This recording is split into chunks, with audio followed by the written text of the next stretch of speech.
байгууллагын дэд захирал хийж байгаа хувьд 12 дугаар анги төгссөн хүүхэд ажилд авах уу?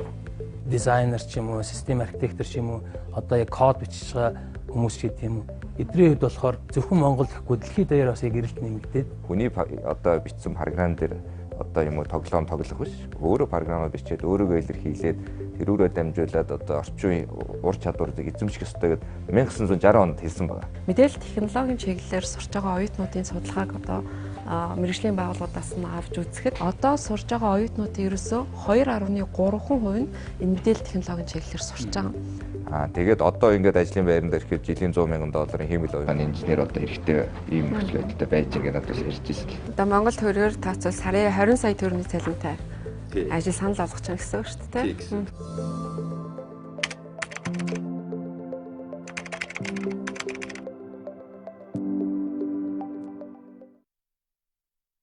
Сайн байцгаана уу эрхэм үзэгчтэй. WeTV Icon-ийн сайтын хамтарсан гуравласан ээлжид ярилцлагын шинэ дугаар эхэлж байна. Энэ удаад бид боловсролын сэдвийг хөндөж байгаа. Боловсрол тэр дундаа боловсрол өөрөө тэгш бус байдлын шалтгаан болгон цувралыг Icon-ийн эхлүүлээд байгаа. Тэгэхээр боловсролын ялгаатай байдлыг хэрхэн бууруулах уу арга шийдлийг бид өнөөдөр ярилцах гэж байна. Ингээд өнөөдрийн нэвтрүүлэгт маань MCS Group-ийн дэд ерөнхийлөгч Энхтүвшин сант сургуулийн захирал Энхмөнх нар оролцож байна. Ингээд эхний асуултыг Энхтүвшин захирал тавил та. Тэгэхээр Icon-ийн энэ боловсролын ялгаатай байдал хүн одоо хаана амьдарч байгаасаа шалтгаалаад маш их ялгаатай байгааг статистикийг танилцуулсан л да. Өөрөөр хэлбэл одоо Улаанбаатар хотод амьдарч байгаа хүүхдүүд, орон нутагт амьдарч байгаа хүүхдүүд. За Улаанбаатар дундаа жишээ нь Сүхбаатар дүүрэг баг хангаад хаана амьдарч байгаас шалтгаалаад одоо суур боловсролын ялгаа маш өөр байгааг бид нэр илэрхийлсэн л дээ. Тэгэхээр энэ ялгаатай байдал яг нь ерөнхийдөө улс орнуудад байдаг. Тэгтээ энэ зөрүү ихсэх нь одоо ямар сөрөг үр дагавартай тухай таны бодлоос сонсон. Тэгээ ер нь сүүлийн үед бас хүүхд залуучуудаа нэлээд уулзаж ярилцж байгаа. Тэгээд 10 жилийн төгс ангийн хүүхдүүд тэгээд их сургуулийн одоо оюутнуудтай уулзаж ярилцж байгаа. Тэгээд тэндээс харахаар зарим бас уралдаан тэмцээнүүдтэй бас очиж шүүгч бас хийжсэн. Тэгээд тэр байдлаас харахаар ерөнхийдөө сургуулиудын ялгаа бас нэлээд харагдсан. Тэгээд миний зүгээр ойлгосноор бол багшлах одоо боловсон хүчний бэлтгэл нь одоо сангалтгүй байгаа юм шиг санагдсан. Тэгэхээр одоо сайн одоо мондөг багш нар нь илүү одоо өөр дахван хангамж амлсан сургууль руу ингээ явцдаг. Тэгэхээр зарим сургуулиудын хувьд бол одоо багш нарын хүрэлцэн хангамж чадвараас нь болоод тэр боловсролын ялгаатай байдлууд бий болоод байгаа юм уу гэж санагдсан. Тэгэхээр энэ багш нарыг бэлтгэх, энэ багш нарыг боловсруулах, энэ багшийн сургууль энэ тал дээр бас нэлээд анхаарах хэрэгтэй юм шиг санагдсан. Нөгөө талаас яг энэ боловсролын ялгаатай байдал нь одоо яг нийгэмд ирсэн гарахаар харагдаж байгаа. Одоо асуудалд хандаж байгаа байдлууд одоо авж байгаа мэдээллийг одоо шүүн тунгааж одоо бодож байгаа байдал ч гэдэг юм уу.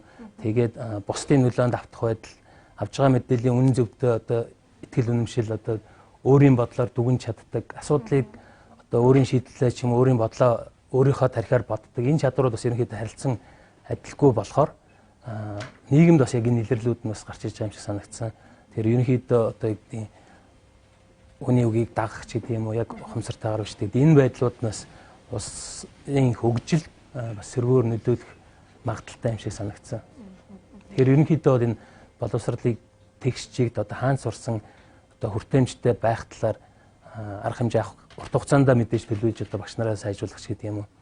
Богино хугацаанд бол одоо технологийн шийдлүүдийг ашиглаад одоо үнэхээр багш нарын хүрэлцээ боломж муу бол одоо тэрийн технологийн шийдэл ашиглаад илүү хүртээмжтэй болгох тий.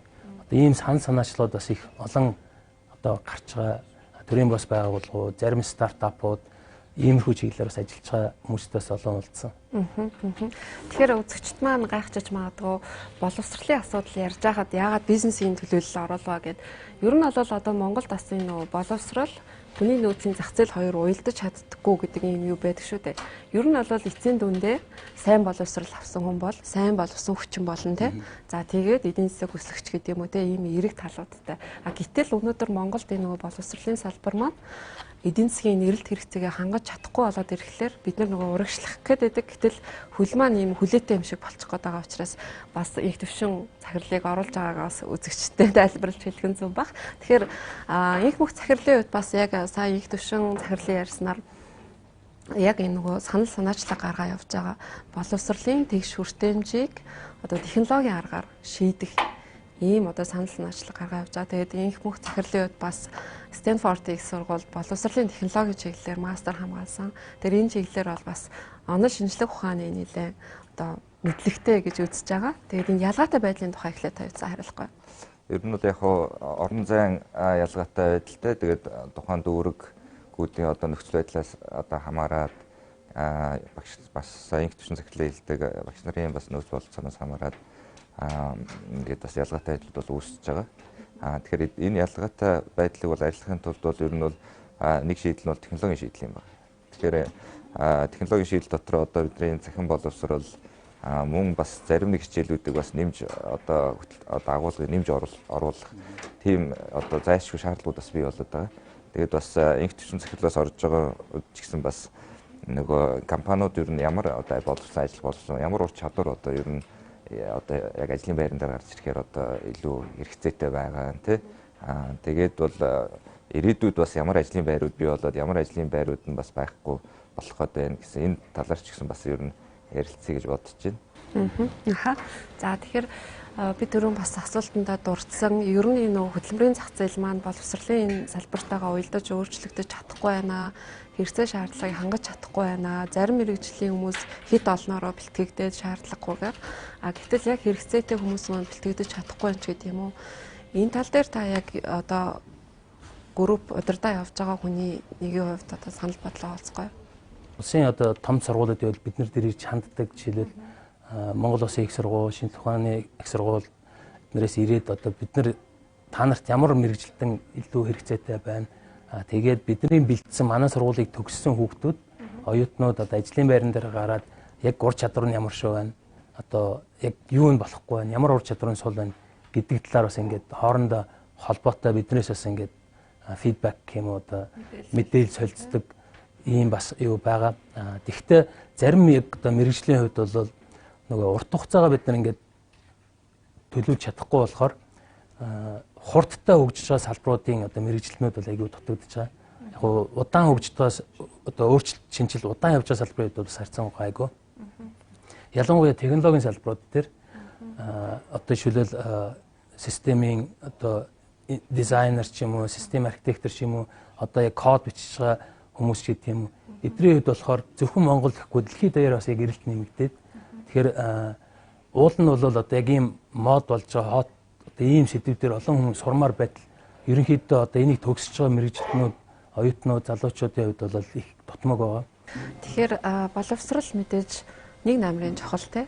Тэгэхээр бид нар одоо ингээд жишээ нь ингээд хөдөлмөрийн зах зээлтэйгээ уяад за дэлхийн ертөнцийн хөгжилтэй уяад ирээдүйд ямар мэрэгчлүүд устж үгүй болохын, хэн ажилгүй болохын, хэн үлдэхийн те ямар мэрэгчлүүд илүү үнцэнтэй болохын гэдэг энэ нөгөө судалгаануудаа харж аваад хөдөлмөрийн зах зээлтэйгээ уяхгүй бол одооноос ингээд нөгөө дутагдaltaй боловсруучнууд маш их болоод байна шүү. Та одоо жишээ нь түрүү хэлж байна те гаднаас ингээд хүмүүс аваад.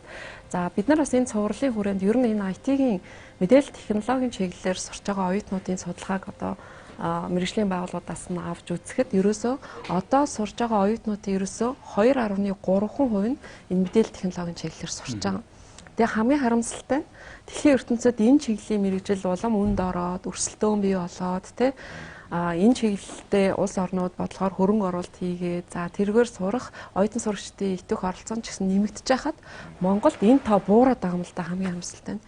Тэгэхээр энийг юутай холбоотой гэж үзэж байна. Одоо жишээ нь сайн сургуулийн төгсөгчд бол бас MIT-д их олноороо элсдэг те ер нь бол тэр чиглэлээ сурах сонирхолтой байдаг. Тэгэхээр яагаад бусад хүүхдүүд энэ чиглэлийг ингэ сонирхох нь багасаад байна вэ? Юутай холбоотой вэ?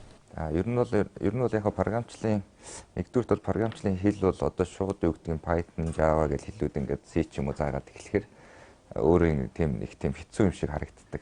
Ер нь одоо бид нар одоо дунд бол програмчлалыг програм бичих бол нэг тийм хэцүү хүнд те нэлээд нухчиж ингээд яг үнэн л те бас нэлээд сайжрахын тулд нэлээд л одоо юу өвчин шарналтай орно. Энэний дунд болохоор яг одоо дунд ангиас ч юм ахлах ангиас нөхдүүд сургах тэр програмчлалын илүүр хэлбэрчүүлсэн бас юунууд байгаа байхгүй агуулгууд. Одоо MIT-гийн Simon Paper тэгээд элементэн байдгийн тэгээд 1960 онд өөрөөр хэлбэл одоогоос 60 жилийн өмнө сурагчид бол ерөнхий боловсролын сургуульд бол одоо програмчлалын хэлийг сурах хэрэгтэй. Хүний одоо бичсэн програм дээр одоо юм уу тоглоом тоглох биш. Өөрөө програмаа бичээд өөрийгөө илэрхийлээд тэрүүрээ дамжуулаад одоо орчин үеийн ур чадварыг эзэмших ёстой гэдэг 1960 онд хэлсэн байна. Тэр үед бол компьютер, хувийн компьютер гэж байгаагүй, мэдээ том өндөр үнэтэй компьютерууд одоо олон төр байгууллагууд байсан үе. Тэрнээс хойш болохоор тэр одоо энэ сайн төвчтэй дээр докторийн зэрэг хамгаалж ирсэн. Профессор докторийн зэрэг хамгаалж ирсэн хоёр хүн бол өргөжлүүлээ тэр одоо профессорын санааг өргөжлүүлж яваад Scratch гэдэг энэ програмчлалын хэлийг ерөнхийдөө бол яг нэг 5 6 7 дугаар ангийн сурагч зориулсан Scratch хэлийг зохиогоод өөр цааш нь өргөжлүүлээд 1-р ангийн хүүхдүүд зориулаад бас Scratch-ийг энгийн хөлбөрийг зохиосон байна. Тэгээ өнөөдөр нэг ном бас авчирсан. Энэ хэлний тал бас үзүүлье гэж бодоод. Тэгээ одоо энэ болохоор яг Scratch гэдэг энэ юуны хүүхдийн одоо 1-р анги бүр цэцэрлэгийн хүүхдүүд ингээ үзээд програмчлалын хэлээд үздэг. Тэгээ энэ бол маш энгийн аргаар ингээд энэ програмчлалыг хийсэн байгаа. Тэгээ багш энэ номыг уншиж байхад бол хүүхд одоо ийм юмнууд хийн гээд одоо гарын авлага гэх юм уу одоо багшд болон эцэгхэд хүртэл өөрхөн тайлбаруудыг хийцэн хүүхд ийм юм ойлгохгүйж магадгүй энэ ийм маягаар тайлбарлаарай гэд бичсэн. Тэгээд програм нь болохоор өнгөө интернет дээр. Одоо бүх насны хүмүүс ойлгоход тийм анхаа шатны. Тэгээд энэ ямар учиртай гэхээр хүүхдүүд ингээ багаас нь ингээ програмчлалын хэлийг ингээ үзээ сонирхоод ингээ явчих юм бол дараагийн програмчлалын нөгөө хэл нь илүү одоо ойлгомжтой болох. Яг бол энэ хичээлээр бол яг програмын хэл нь амархан болчихоор хүүхдүүд аливаа асуудлыг одоо цогц асуудлыг хэсэг бүр энгийн асуудал болгож салгаж байгаа шийддэг тийм. Системтэйгээр тодорхой асуудлуудыг шийддэг, тунгаан бодох одоо чадвар бусад одоо чадваруудыг бас энэ нөгөө юугаараа дамжуулаад програмчлалын хэлээр дамжуулаад үзэх боломжтой байна. Одоо тэгээд ингээд ярихлаар хүмүүс нэг өнцгөөс шүүмжилж магадгүй л дээ. Одоо бүх хүмүүсийг программист болох гэж байгаа ч гэдэм үү те. Бүх хүн программист одоо болох албагүй нөгөө математик, физикийн агуулга бууруулъя. Одоо илүү сайжруулъя гэж янз янзаар ингээд хуваагддаг шүү дээ. Та яг одоо ингээд нөгөө бизнесийн орчинд танаад хүний нөөцийн хувьд хамгийн дутагдaltaй чадвар, ур чадвар, хандлага одоо юу гэдгийг те хамгийн дутагдaltaй байгаа тэр зүйлийг хэлэхгүй. Тэгээ дээрэс нь бас мэрэгжлийн хувьд та түрүүн гэхдээ ерөнхийдөө IT-гээ дурдсан л да те. Тэгээ ерөнхийдөө бол яг ажлын байран дээр бид нар юу PST problem solving test гэдэг одоо ерөнхийдөө хүний сэтгэх чадрын талаар ингээд тест авч хэлж одоо шүүдэг юм уу да жилдээ нэг 5-аас 10 мянган хүн одоо жишээлбэл юу ажлын байр сонирхож хүсэл тавьдаг. Тэгээ бид нар энэ тестийнхаа нэг 40% л хангацсан байвал одоо тэнцэнэ гэж үздэг байхгүй. Зүгээр яг ажил мэргэжлийн хувьд гээд харахаар манай хувьд бол бас технологийн салбартай одоо ажиллаж байгаа компаниуд нэлээд олон байдаг. Тэгэхээр энэ дээр бас нэлээд өсөлтүүд хийж байгаа. Бид нар бас шинэ одоо финтек чиглэлийн бас санхүүгийн одоо бүтээгдэхүүн нэг юм төсөл явж байгаа. Тэгээд энэ ажлын байрууд дээр одоо хамгийн их хэрэгцээтэй бол яг технологийн чиглэлийн IT чиглэлийн хүмүүс байгаа. Тэгээд IT-тай уялдсан одоо сэтгэл зүйч гэдэг юм уу тэр дататай ажилдаг. Ер нь бол яг энэ програмчлалтай холбоотой ажил мэргэжлүүд одоо их дутагдж байгаа. Тэгэл байнга л одоо тийм хүний одоо эрэл нэг гайгүй хүн байхаар өөр тийшээ яваад өгч, эсвэл гадагшаа яваад өгч. Тэгээ сүүлдээ зарим хэсгээр болохоор бид нар түрүү хэлсэн ингээд аутсорс баг гаднаас хүн авахгүй бол дотроос өөр одоо сонголт авахгүй болчиход тэгээд ерөнхийдөө яг IT чиглэлийн ур чадвар бол их дутагдж байгаа. Одоо танай сургуулийн хувьд бол кодчлал гэж томьёолцоод байгаа тийм энэ хичээлийн нэрээ хөтөлбөр. Тэгэхээр ер нь бол яг кодчлалын хичээлээр өөрөө чи хэлж байгаа энэ чадваруудыг өгөхөөс гадна бас нөгөө түрүү ярьсан IT сонирхож байгаа залуучуудын одоо сонирхлыг бас нэмэгдүүлэх юм давуу талтай гэж хараад байгаа зөв. Тийм програмчлалын боловсрол проекттэй холбоотой тэрүүгээр дамжуулж одоо цогц асуудал шийдэх програмын хичээлээр дамжуулах гол нь төрөний ур чадваруудыг сурах гэдэг. Программист болох гэдэг юм биш. Төрөний одоо нийлж агаад програм бичиж гин, цогц асуудлыг системтэйгээр шийдэж гин, тунгаан бодож гин, бүтээл сэтгүүгээ одоо ашиглаж гин гэдэг чинь ерөөсөө энэ юу гэдгийг Scratch гэдэг одоо энэ програмын хэл дээр бол гол зорилго нь энэ юм байна. Манай энэ коучлын хичээлдээ огтуд их дуртай байгаа. Тэгээ яг л энэ коуч маань дизайны тодорхой бас нөгөө даалгаврууд тийм те өөрөө зурх нь бас зурсныгаа одоо энэ бүгдтэй юм ингээд тоглуулаад програмыг бас бичээд явдаг байхгүй. Тэгэхээр зэрэг энэ юу бол маш олон одоо сурагчдыг юм цаашдаа бас програмчлалын чиглэлээр сурах сонирхлыг бас одоо өдөөж өгч байгаа гэсэн. Scratch програмчлал биш юм entry гэдэг програмчлал хэл байгаа. Энэ хэлүүд нь бодоход хажуудаа нөгөө одоо энэ амархан програмынхаа блок өөрөө хийчихэж байгаа. тэрүүгээрээ програмчлалын үндсэн нөгөө юунууд ойлголтууд авчиж байгаа. Тэнгүүтээ дараа нь энэт нөгөө Python хэл дээрх орчуулгана. Тэгэхээр ерөнхийдөө эндээс ийшээгээ одоо шилжиж амархан болчихж байгаа байхгүй. Тэгээ энэ хичээлтэй холбоотой бас нэг тест хичээл, туршилтын хичээл бид нар бэлдсэн байгаа. Тэгээд тэрийг яг нэвтрүүлгийнхаа дараагийн хэсэгтээ үзүүлнэ. Тэгээд одоо жишээ нэг төвшин шарк гэдэг хэлэх болох байх тий. Тэгэхээр одоо жишээ нь ингээд сантын өнөөдөр жишээ нь 12 дугаар анги төгсөх сурагчид ажлын байранд жишээ нь гарахад бэлэн болчлоо гэдэг ийм мэдээлэл би авсан л да. Одоо Энхмөнх бас дараа нь тэр тухайгаа ярих байх л да. Өөрөөр хэлбэл IT-ийн чиглэлээр их сургууль төгссөн хүүхэдтэй одоо төгсөгчтэй ижил хэмжээний уур чадварын шалгалт өгөөд тэнцэж байгаа юм л да. Нэр бүхий хэд хэдэн томоохон байгууллагад. Тэгэхээр та одоо ингээд байгууллагын дэд захирал хийж байгаа хувьд 12 дугаар анги төгссөн хүүхэд ажилд авах уу? Боловсролын өөрөөсөө бас хандлага нь бас өөр болж байгаа надад санагдаад байгаа л да. Өмнө одоо уламжлалт байдлаар 4 жил сордог болол одоо яг хөгжсөн одоо ийм газруудад ажил олгогч нар нь ч гэсэн өөрсдөө саяын хэлдгээр тухайн ур чадвар нь шаардлагатай болвол хангаж байвал тэр үнийг чөлөөл ажилд авна. Заавал диплом гэдэг байхгүй. Нөгөө талаас нөгөө хүмүүсэд бас 4 жил нэг юм сурчаад тэгээд тэрийгээрээ одоо чөлөө нэг 40 жил ч юм уу баг ингээд хоолоо олж идэх гэдэг ойлголтоос илүү зарим нь сарын курс, зарим нь 3 сарын курс сураад тухайн ур чадвараа чөлөөл таалагдж байгаа ур чадвараа сурж болцоо байгаа байхгүй.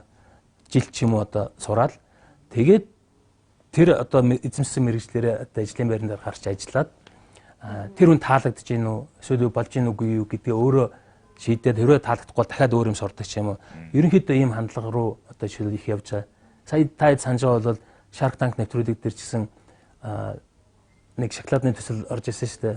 Сая ингээд тэнд одоо жишээлбэл дөрвөн байгуулагч бүсгүй хувьд бол 2-7 хоног баг шоколадны курс сураад өөрийнхөө хүсэж байгаа одоо жишээлбэл бизнес юм эхлүүлээд буцаж ирэхдээ тоног төхөөрөмж юм аваад одоо ингээд тодорхой хэмжээнд хүн болгоно мэддэг юм бүтээгдэхүүн болсон. Гэтэ тэр нь бол одоо жишээлбэл тэр шоколадны бизнес хийж одоо тэр яхын тулд 4 жил жишээлбэл тэрийг сурах бас шаардлагагүй болчихж байгаа байхгүй. Тэр ерөнхийдөө боловсролын чиг хандлага бас өөрчлөгдөж байгаа. Яванда Монголд гэсэн бас тэр хандлагууд гарах байх л гэж бодож байна. Шарк гэдэг хэлэх болох байх тий.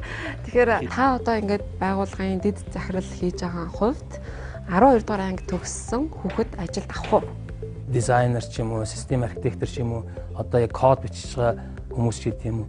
Эдний хувьд болохоор зөвхөн Монгол гэхгүй дэлхийд даяар бас яг эрэлт нэмэгдээд хүний одоо бичсэн програм дээр одоо юм уу тоглоом тоглох биш. Өөрөө програмаа бичээд өөрийгөө илэрхийлээд тэрүүрээ дамжуулаад одоо орчин үеийн ур чадварыг эзэмших ёстой гэдэг 1960 онд хэлсэн байна. Мэдээллийн технологийн чиглэлээр сурч байгаа оюутнуудын судалгааг одоо мэргэжлийн байгууллагаас нь авч үзэхэд одоо сурж байгаа оюутнуудын ерөөсөө 2.3% нь энэ мэдээллийн технологийн чиглэлээр сурч байгаа. Тэгээд одоо ингээд ажлын байранд ирэхэд жилийн $100,000 хэмэл оюутны инженер одоо хэрэгтэй ийм нөхцөлтэй байж байгаа надад ярьж ирсэн. Одоо Монгол төгрөгөөр тооцвол сарын 20 сая төгрөгийн цалинтай ажил санал болгож байгаа гэсэн үг шүү дээ.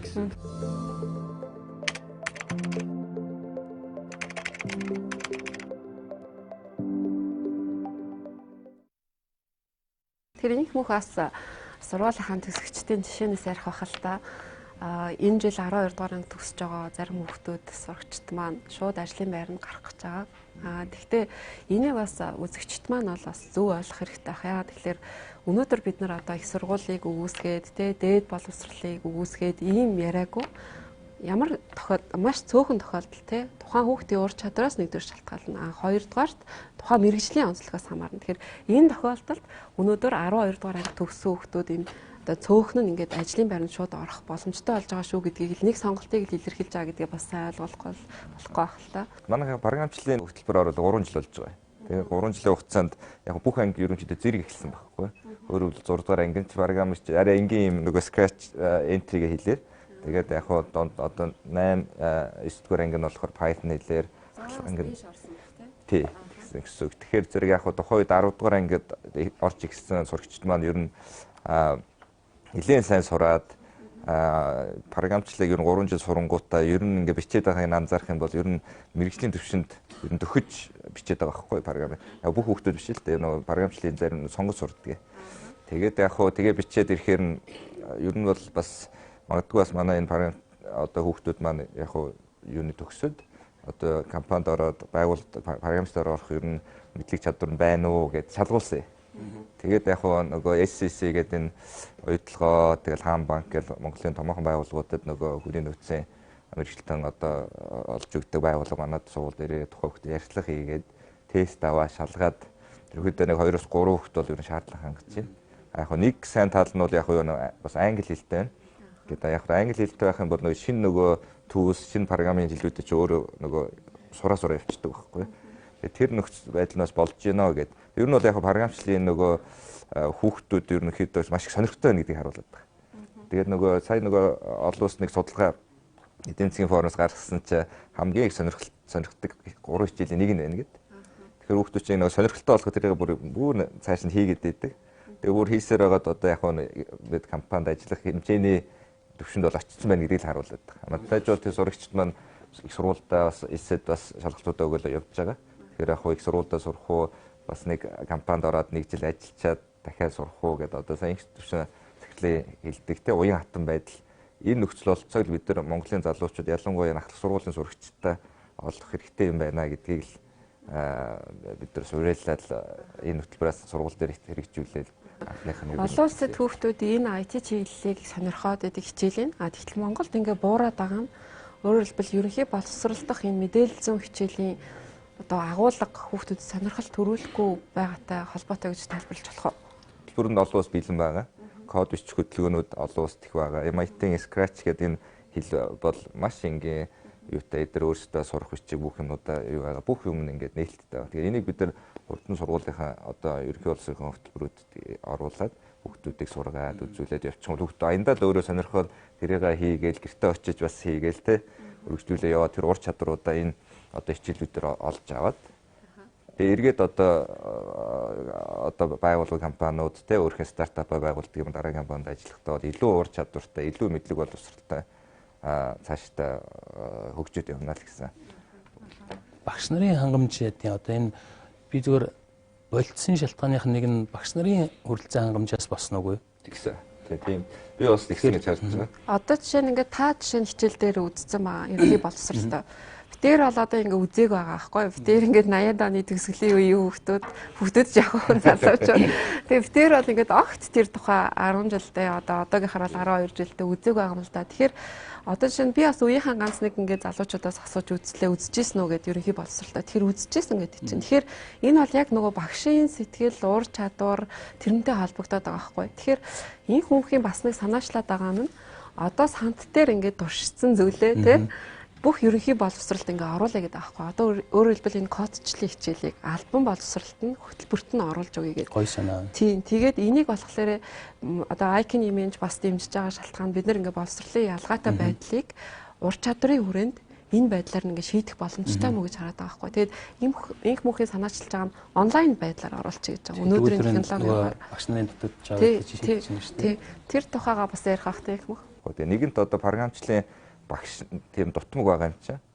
Ерөөсөө энийг бол захимаар шийдэх нь бол хамгийн зөв шийдэл гэж хараад байна. Тэгээд хичээлүүдийн хөтөлбөрийг бол бас хэд хэдэн газруудаа студидтэй хамтраад одоо шүтээсийн нээлттэй боловсролын төвтэй бас бид нар хамтраад бас тодорхой хичээлүүдийг эхлүүлээд бичлэлтийг эхлээд ингээд явж байгаа.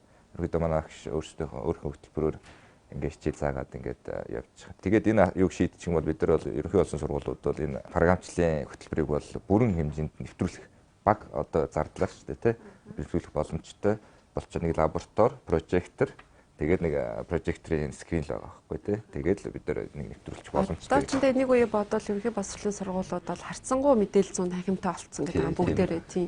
Тэрнээс гадна би зүгээр сандгийн манай би дорнод төгссөн байхгүй тэгээд манай багш Дэлгэнэм гэдэг багш байсан мэдээлэл зүүн багш математикч бэлддэг мэдээлэл зүүн компьютерийн олимпиадч бэлддэг. Тэгээд Дэлгэнэм багш маань бас хотод ирээд энэ сансарт 34 билүүдэд сургууль багшилж исэн яг тэр чиглэлээр. Тэгээд би оюутан багтаа хаяа лаборант гэж очиж тэдний нөгөө юунд нь тусаддаг байсан байхгүй. Яг код бичээд хүмүүст ингээд яхаар нөгөө тэр болгоныг одоо онлайн ингээ багшгүй болохоор бас энэ лаборантын хэрэгцээ гардаг. Тэр талаар бас шийдлүүд бодож байгаа. Тий, би бас яг тэгж бас юу бодож байсан. Энэ нь бол одоо багшийн туслах гэдэг. Тэгэхээр зэрэг одоо хүүхдүүдийг яг танхимд оруулаад одоо видеого одоо ингээл үзлээ гэхэд тэнд бас нөгөө яг чадахгүй мэдэх юмд тусалж их програмын тодорхой мэдлэгтэй одоо яг ер нь бол оюутнууд хэрэгтэй болчихдог байхгүй. Тэгэхээр одоо мөн шүтээс бусад одоо хүрээч гэдэг юм уу ихтэй сургуулиуд сурж байгаа оюутнууд үйлдвэрлэлийн дадлага хийчих. Үйлдвэрлэлийн дадлага хийгээд кредит авдаг юм уу тодорхой цалин ус авдаг юм уу те ингээд ороод хамтдаа үзээд хамтдаа тэрийг хараад чадахгүй мэдэх юмнуудын туслаад одоо Энхтүвшин Шарк шиг болсон. Яг тиймэрхүү дараагийн үеийг бас бэлдээ. Энхтүвшин захирал дорндод төгссөн гэдэг чинь шүү дээ. Бид нар энэ элсдийн ерхий шалгалтын нөгөө дүнг ингээ харьцуулаад яхаар орон нутгаас дорнодынхан ингээ онцгой өндөр байгаад идэв шүү дээ. Тэгэхээр бас энэ нөгөө нэг боловсролын чанарын юу бас эртнээс л их сайн улбаатай байж гэж бодож илоо. Дорнодынхан бүр Улаанбаатараас илүү Улаанбаатарын зарим дүүргүүдээс тийм байгаа дундаж үнэлгээгээр орон нутгахад яах вэ? Тэгэхээр одоо ингээд яаж штэ оюутнууд маань очиод дадлагжуулах юм тий. Тэгэхээр эцэг эхчүүд маань бас энэ талын мэдлэг мэдээлж хэрэгтэй ах. Одоо тэгэхээр өөрсдөө ингээ хамтаа суугаад бэлэн яах ном тохиомлууд гарч ирэх нь байна. Тэр гурлаа одоо нөгөө нэг хүмүүсийн ойлгоод байгаа програм бол бас хэцүү биш юм а гэдгийг харуулах нэг туршилтын хичээлээ үзье тий.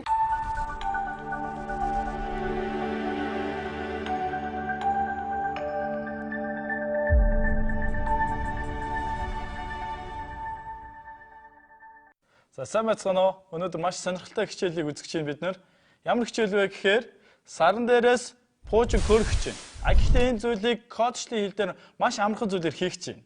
За юу хийх чинь вэ гэхээр entry гэдэг блок кодинг гэдэг програмчлалын хэл дээр бид нэр энэ зүйлийг бичих нэ. За тэгвэл бидэрт юу вэ гэхээр сар байна, пуужин байна, тийм үү? За пуужин маань сарнаас хөөрөх ёстой байна. За гэхдээ сарнаас хаашаа ямар чиглэлд болно, яаж хөөрөх вэ гэдэг дис дарааллыг бүгдээр оруулъя. За эхлээд пуужин маань яаж хөөрдөг вэ гэхээр тоож тийм үү. За конов дарсны дараа пуужин хөөрдөг. За тэгвэл эхлэл гэдэг зүйл заавчгүй байх ёстой байна. За эхлэл гэдэг зүйл маань эхэлжлээ. Тэгвэл пуужин маань яах ёстой байна? Чиглэл гэдэг зүйл байх хэрэгтэй байна. Тийм үү? За чиглэл гэдэг зүйл маань хаашаа ямар гариглуу за яаж нисхийн гэдэг зүйлсүүдийг оруулж өгдөг байна. За тэгвэл чиглэл. За чиглэл маань болчлоо. Гэхдээ пуужин маань тэрл давжиж хөөрдөг тийм үү? Гал гаргаж утаа манруулж те маш том дуу гаргаж их дуу гаргаж хөөрдөг те. За тэгэхээр тэрл гэдэг зүйлийг оруулъя.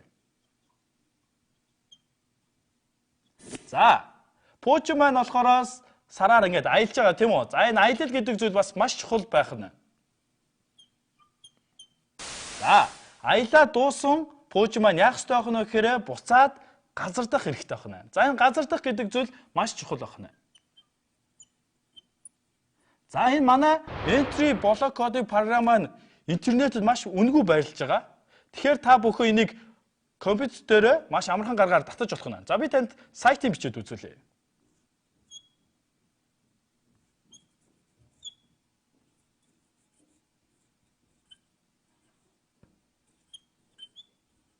За энэ сайт руу ороод та энэ програмыг үнгүүгээр татаж авах нь. Энэ гэхдээ маш амархан та илүү ойлгомжтойгоор кодчлыг сурахад танд туслах болно.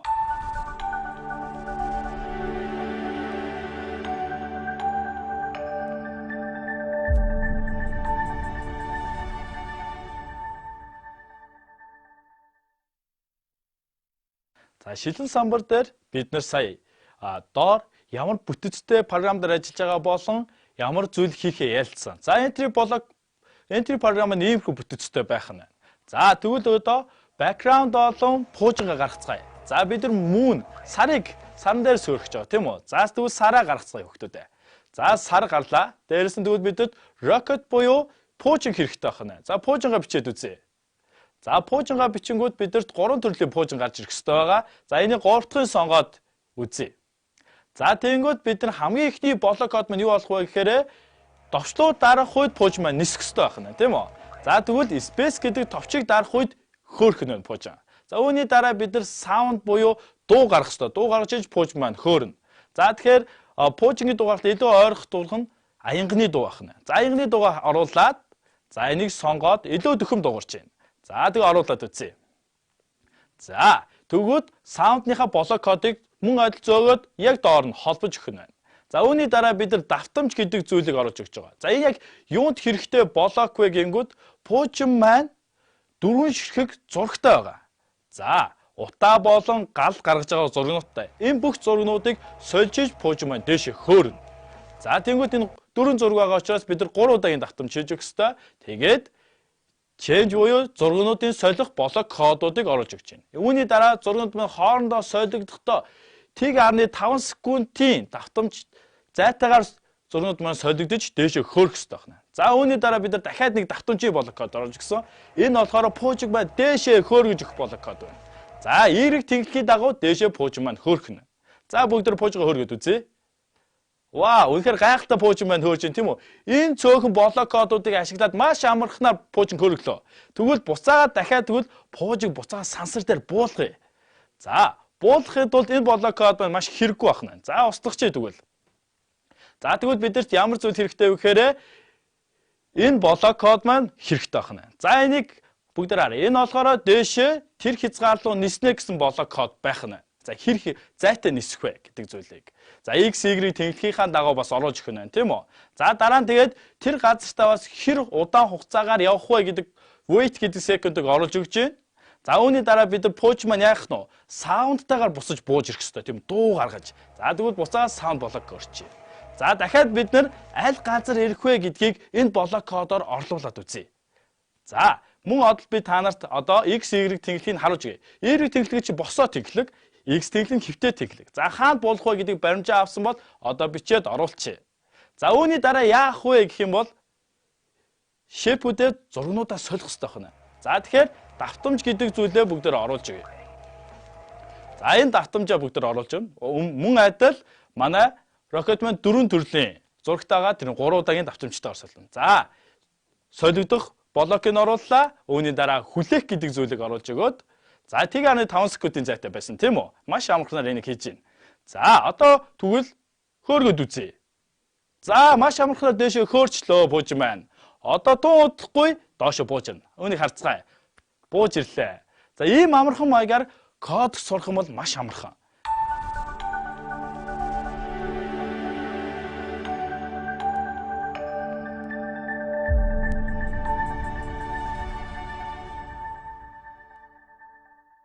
Танд одоо чинь саний хичээл ямар санагдсан?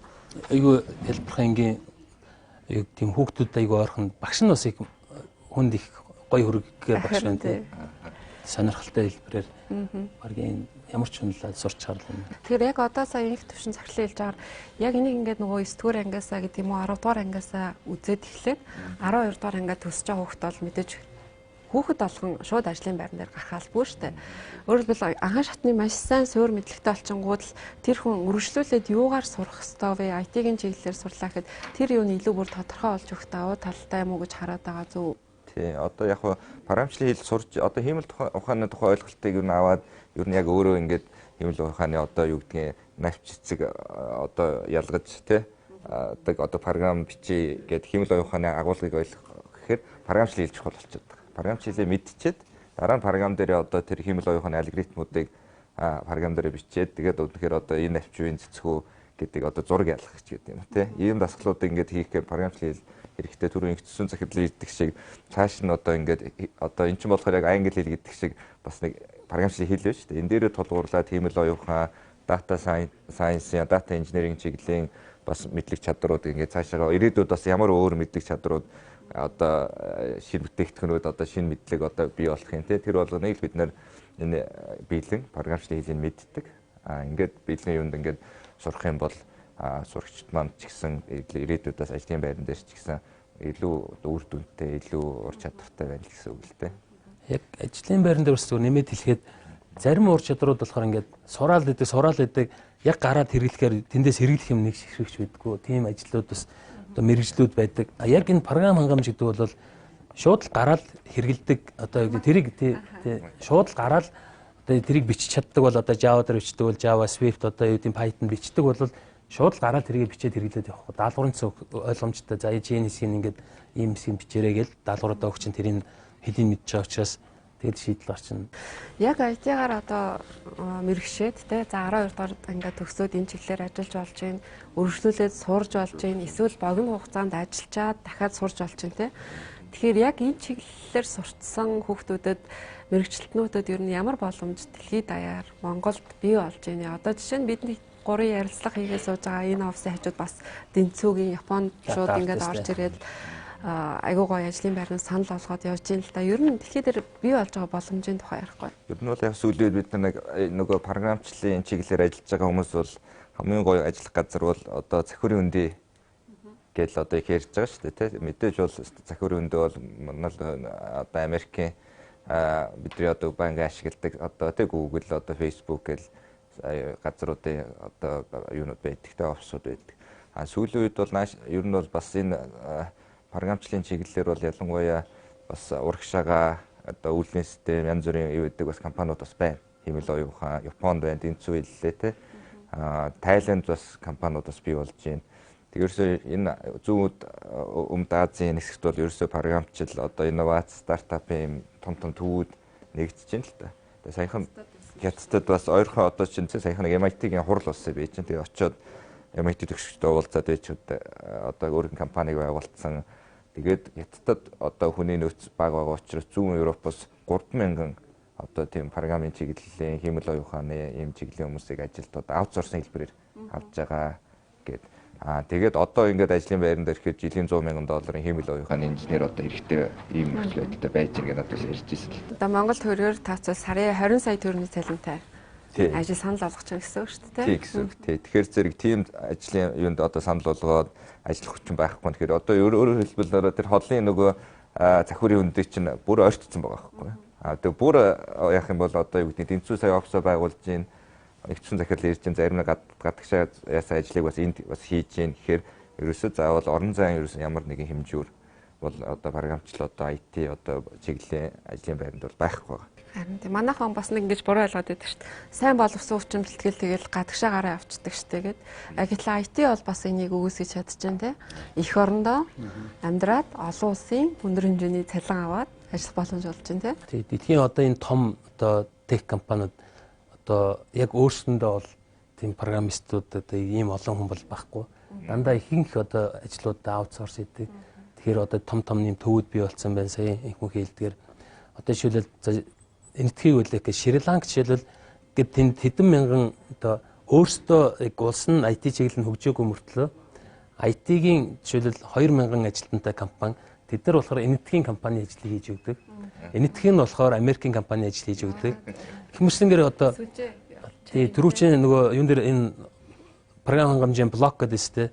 Энийний нөгөө онцлог нь болохоор яг тэр хэсэг таскийг л салгаад энэ шийдлийг нэг хүнд өгчөхөд тэр үнгээд тэр нь хийгдчихвэл ингээд болцдог. Тэгээд одоо open source одоо юу платформуд их болцсон. Тэгэхээр өөрөөсөө тэр том системд өөрсдийнхөө юм хийгээл залгаал одоо ямар нэгэн байдлаар шийдлүүд гаргаад үнцийг хүрэх болцоотой.